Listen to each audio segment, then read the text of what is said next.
Welcome to Media Minds with your host, David Wolf. Welcome to Media Minds. I'm your host, David Wolf. Joel Pitney is a collaborative writer, former journalist, and the founder of Launch My Book Incorporated. As a collaborative writer, he's written a variety of nonfiction books published by Penguin, Wiley, and Public Affairs. And his company, Launch My Book, helps authors publish and promote their books. Joining us on this segment is Joel Pitney. Joel, welcome to the program. Thanks, David. It's great to be here. Absolutely. So, all things publishing. Tell us a little bit. I mean, we've got the current on you, but kind of how did you move into the publishing world? How did this evolve for you? Well, it's kind of a long story, but I'll try to do the short version. I started in I was writing for a magazine. That was kind of my first professional writing job many years ago, and we ended up it was a small operation, and the editor-in-chief published a book. And I was sort of, at that time, I was the young person on staff who had the experience with marketing and all that kind of stuff. And so everyone said, hey, can you figure out how to do the marketing side of this book? And so I worked with the publisher and a publicist and another marketing company. I learned all the ropes of kind of the book world. And then I ended up, the publisher, the book did really well. And so the publisher started hiring me to do book launches for their other authors.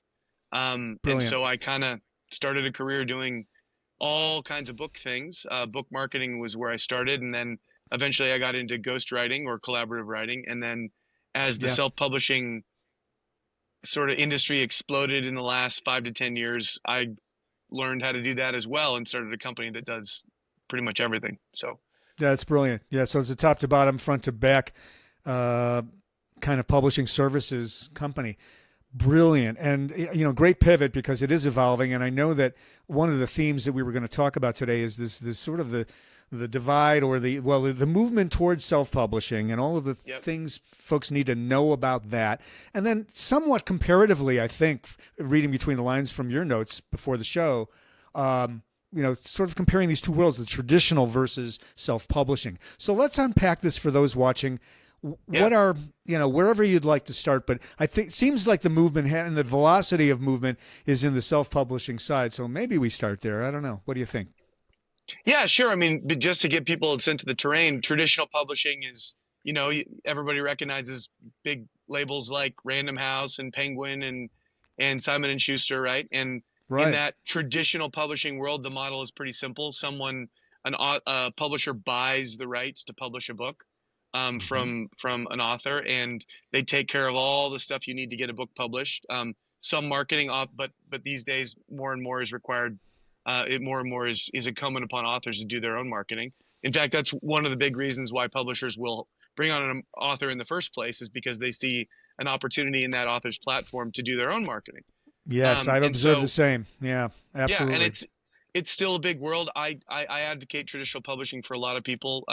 When I'm doing collaborative writing or ghostwriting projects, I'm primarily going after traditional publishing deals because you're able to open doors through traditional publishing that you just can't in self-publishing. There's that stamp of approval that can get you access to media and to certain podcasts and different promotional opportunities, and also you get access to distribution in bookstores and libraries around the country, which you really don't get self-publishing. So that's kind of traditional publishing, but then the winds have started to shift for a lot of reasons towards self-publishing. One reason is, just to be completely blunt, traditional publishing is hard. It's very selective. It's become more selective in many ways because there's been consolidation in the industry. And at the same time, and so there's a lot of people who maybe don't have the patience to do what it takes to get a book traditionally published, either building a big enough platform to attract a publishing deal or go through the steps of writing a book proposal and pitching agents and then trying to get a deal. But then you also have on the other side, self-publishing is easier than ever. The thing in the self-publishing world, and this is where we work a lot now, is print-on-demand publishing, right? So when you used to do self-publishing, you'd have to find a printer, print out a bunch of books, put them in your warehouse, put them in your garage, or get a little storage space down the street. And then when people order the books or a bookseller order the books, you'd fulfill those orders. But now there's a new technology called print on demand technology, which has been around for, I think, 10 years at least. Yeah. Yeah. When someone goes and buys a book, they click buy, a single copy is printed and shipped. There's no warehousing, there's no fulfillment. And then Right. that makes it easier for anybody who's able to deliver basically book files, which is a cover and an interior, in the requisite format. You can set up and publish your own book. Joel, are there opportunities for self-published authors rather, to get into the retail environment, or is that really something that's reserved for the traditional side? Not really. I mean, there are people who are going to debate me on this, but it's few and far between. It's really hard. The thing is, when you're trying to get big distribution, like we've actually, my company launched my book. We've been trying to crack this nut for a couple of years. We've been we've been trying to figure out, well, how can we start to get authors that we're self-publishing books for into bookstores? And we've called up bookstores, we've called up librarians, we've talked to a lot of people, and what we found is that there's some significant barriers to entry. The first one is perception, right? So the thing about when you're a bookstore, you're a library, you're going to trust that a book that's being published by a publisher is good. Right? You're gonna trust that it's legitimate, that it's gone through all those gateways to get into print. Self-publish, you have no idea. And so a lot of people just don't want to do that level of vetting themselves, and they just say, okay, there's plenty of books being published by the big publishers. I go into the catalog, I make sure, and I can trust that these are all going to be high quality. So it's efficient. It's easy for them to get them into the stores and to make selections. They don't have to do a deep dive on every book that they're looking at. There's that vote of confidence from the traditional side. Yeah. Not all self-published books are good. I mean, not all traditionally published books are good, right? But at least they've gone through that vetting process in a way that a self-published book does not have to. Is there also, Joel, a barrier in terms of, in the traditional world, this is sort of a different thing, but the traditional world, what I've observed from afar, and I may be totally wrong, you'll tell me, is that the traditional publishers need to understand how they're going to position the book for distribution. And it has to fit inside what I'll call sort of a marketing box or a genre, a predetermined vertical for them. Is that a part of what's happening on the traditional side that makes it, just challenging? Whereas with self-publishing, it seems like the sky's the limit. You can create your own genre and hope for the best, right? How do you think about that? Yeah, that is a little bit the case. It's sort of, in the traditional publishing industry, they kind of know, hey, these are the kind of books that sell. These ones don't sell as well. So unless you can kind of turn your square peg into, a round peg to fit in the round hole, then we don't really see an opportunity for it. So there's a little bit of that, because, they're looking for really, really, really big audiences for certain things. And I've encountered that in some of the books that I've ghostwritten. Going to a publisher with what we felt was an incredibly solid product, and with a really big platform and everything, and hearing from people, hey, these kind of books just don't sell very well. Right. And so, and in that case, there's a temptation, we ended up getting a deal for that, which was, it was great. We found the audience, but but in self-publishing, it's kind of like self-publishing, not coincidentally, has risen alongside the rise of, social media, being able to find your own tribe and build your own tribe in your own ways. Right. So you can find those niches out there and you can sell your books to them. Yeah, that's cool. And there's also an economic consideration. I mean, we work in the self-publishing world most of the time because we're an audiobook production house. So in our world, the authors are often paying for the production of the book. Is that's true for all the versions, not just audio, right? On the self-publishing Absolutely. side, they are self-financing it, right? Where, as opposed to getting it in advance or having it funded in part or in whole by a traditional. How do you think about? Yeah, tell us. Unpack that, if you will. Yeah. Yeah, and that's it's an often overlooked benefit of going with the traditional publisher, because they will cover all the costs of production, and often, including audiobooks. So they'll do a developmental edit, they'll do a copy edit, and they'll do a proof for you. So they take care of all of the editing. And depending on the length of your book, that's thousands of dollars in value. And then they do cover design, interior formatting. They set it up for all the formats. They'll often produce an audiobook by hiring a narrator for you or help you narrate your own. They'll do all that. That can be, if you're doing good, if you're working with good people, we're talking, that can be a $10,000 to $20,000 value. That's right. So they are assuming the risk right there. Now, are they paying that much? Not necessarily, but that's what you would have to pay to do good work if you're doing it yourself. So, Yeah. right there, there's a value in traditional publishing because they can cover all that piece for you, and that's why they take the lion's share of the royalties. Is it? How do you think about the marketing participation from traditional publishers? I've heard stories. Often we're talking to authors who had a previous experience with a traditional publisher, and they'll say things like, "Oh, my publisher didn't do anything." We hear a lot of that. That's what everyone says. Okay, so I'm not alone. So how do you think about that? Is this just So what you're saying is true. Okay. I would say traditional publishers are doing less and less to market and publicize their titles. Part of it is that they have a huge catalog, right? And they have marketing and PR teams. They also have sales reps, right? Yeah. They have big infrastructures, and Right. they're going to focus on the titles that they think are going to sell the best. So I don't know the exact breakdown, but it's probably like 80% of their effort and energy when it comes to marketing and PR are being directed towards 10 to 15% of their titles, because those are the ones that they see the biggest volume in. Now, you will still get it, like I've got a book that I ghost wrote that's coming out in April, and we're working with a big publisher, and the PR team, they're doing things, they're getting some reviews, they're getting some podcasts. What you end up getting if you're not one of their biggest books is you get a pretty templated generic service. Okay. And they're not going to put quite as much effort into it. And if you only rely on them to market the book, it will not succeed. And I think that's the case for all but the tiniest minority of big time authors. And you mentioned this earlier in the segment. Oftentimes the traditional publishers are looking for an established audience and platform and fan base. And that's a part of their decision about whether they want to engage, right? Absolutely. Yeah, especially in nonfiction, but it's also true in fiction as well. Okay. That the quality of the book is only maybe half the battle. You also need to be able to show that you've got some kind of a platform. Now, everybody's platform can look different. It doesn't mean that you have to have a million TikTok followers. Okay. I know people who get book deals because, especially in the business space, because they're speakers and they're doing talks and workshops around the country at a significant volume, and they can show them, hey, I'll be able to move a decent amount of books, through my own effort. So some kind of solid marketing plan / platform is crucial to getting a traditional publishing deal. I did want to ask you about the biggest mistakes people make. What do authors get wrong about which way to go and how to proceed in how they decide to publish, or how they decide they're going to publish their book? Yeah, there it is. I think falling for gimmicks, it's very interesting. I dabbled a little bit in kind of Hollywood, doing some TV and film writing projects. Yeah. And I find the two industries to be very interesting. Books and they're very similar because people have these inflated expectations of what it might take.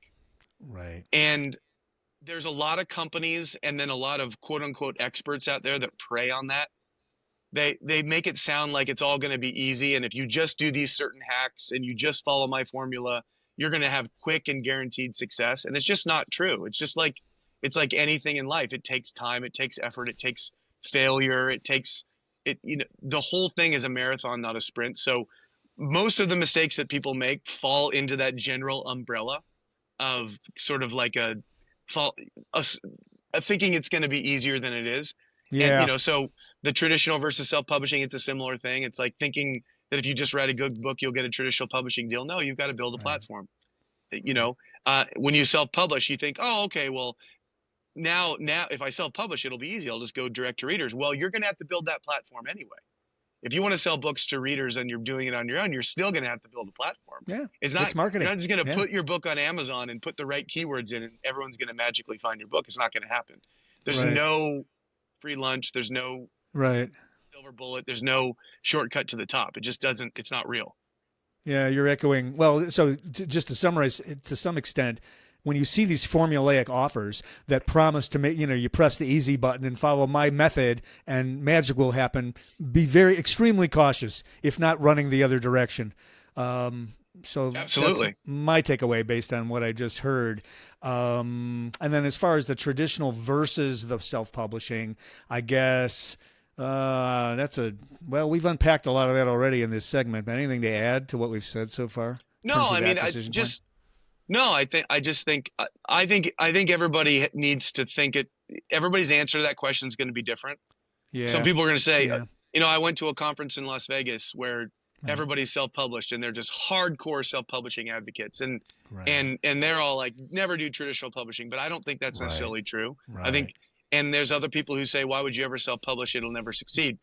You have to figure out for yourself and your Yeah. goals and your budget and your wherewithal and your genre. All that stuff's going to matter. So you have to I figure that out for appreciate yourself. that. Yeah, you kind of can hold both ideas and just make a decision. It's not an A or B. It's not a binary situation. It's not all bad or all good. It's just what's right for you. Absolutely. Let's pivot to the marketing piece. You've got a lot of experience marketing books and marketing at large. There's this idea you've written about where people tend to put on what you call marketing hats, sort of a facade, rather than being authentic. We run into this in podcasting, of course, as well. I'm probably guilty of it myself. But what is it about humanity that does this? Why do we do that? And how do you advise your authors when they're marketing to avoid falling into that trap, I guess? Well, that's really, it's funny. I haven't thought about that for a while. I love that. Isn't that interesting? Yeah. I think this is a very interesting psychological dynamic that I have observed in myself and also working with people to some degree in marketing for the last 15, 20 years in just different environments where we'll be working with people and they'll say, all right, well, I've got to do my social and I've got to do my marketing. I've got to write my marketing copy and I've got to do all this kind of stuff. And when they're doing the marketing work, they start to act like they think marketing people should act. Right? And so they'll be like, I've got to create a time-based offer. I've got to say, unless you sign up by Friday, the price is going to get cut in half, or, Right. or I've got The to make it really sizzly. And I've got to make big promises about how this thing is going to transform someone's life. Right. And there's all these sort of best practices that everyone comes to when they put on their quote unquote marketing hat, right? But most of those things do not appeal to the person themselves when they take off their marketing hat at all. They make us run away. I mean, I watch all my TV shows on YouTube TV where I record them and I fast forward through the commercials because I don't want to be marketed to. I just want to be entertained and informed, right? And so everyone does this funny thing, and I just basically ignore all of it. I think good marketing should be good storytelling and good communication. And it should never be tricky. It should just be honest. That's what I believe. Now, look, I know some of those gimmicks work because people wouldn't do it if they didn't work. But I don't think I don't advise anyone go down that route. I think you should really focus on telling compelling stories, sharing honest advice, being transparent. I mean, this is the era of transparency, right? Actually communicating in a way that's clear and cogent and that you would resonate with yourself so that you can find the people who resonate with that as well. So brilliant. And it's not easy to do, as you say. It is for some of us, It's a psychological mind shift where, I mean, even Sean, our producer, said, when you read the intros for these podcasts, you sound like a different person. And then you go into the interview and it feels more natural. That's the phenomena we're talking about here, where you kind of put on this what you think it should be rather than just being, that existing thing. Great stuff, Joel. Thanks so much. I mean, it's a packed segment. Let's leave it there for now. www.launchmybook.com. Joel Pitney. Thanks so much for everything and for joining us on the program. Go ahead, please. Yeah. And just one thing, just to plug for us. Please. Absolutely. So we do all that. We help people to self-publish their books under their own name, which I think if you're paying to publish, you should do. Don't hire one of those hiring companies. Okay. And we also do different types of marketing support. The other thing about our website and our platform that I recommend people check out is that every time we learn how to do something, we do a video or an article about it, because I'm a big believer that people should do as much on their own as they can. Mm-hmm. And so there's a lot of educational resources there that we have a lot of people who benefit from that and never hire us for anything. So if you want to learn about the kind of book writing, publishing, marketing space. It's a good place for that. Yeah. So you come to the proverbial market as you're really giving back, starting from education, starting from helping people figure it out. And if they're attracted to that and they want to engage and work with you, it's not unlike when we go to a webinar. It's the same thing. We really show up as an educator, and we're there to help people understand the process and the economics and the ecosystem, and not necessarily try to be transactional in nature. Beautiful stuff, Joel. Great to know you, and thanks for doing this. LaunchMyBook.com, the website. We'll do it again. Thank you, David. Thanks for having me. It was really nice. You've been listening to Media Minds with your host, David Wolf. Media Minds is produced by Audivita Studios, a premier production company producing audiobooks and podcasts for clients worldwide. Be sure to subscribe wherever you get your podcasts. To learn more about the team at Audivita Studios, visit audivita.com.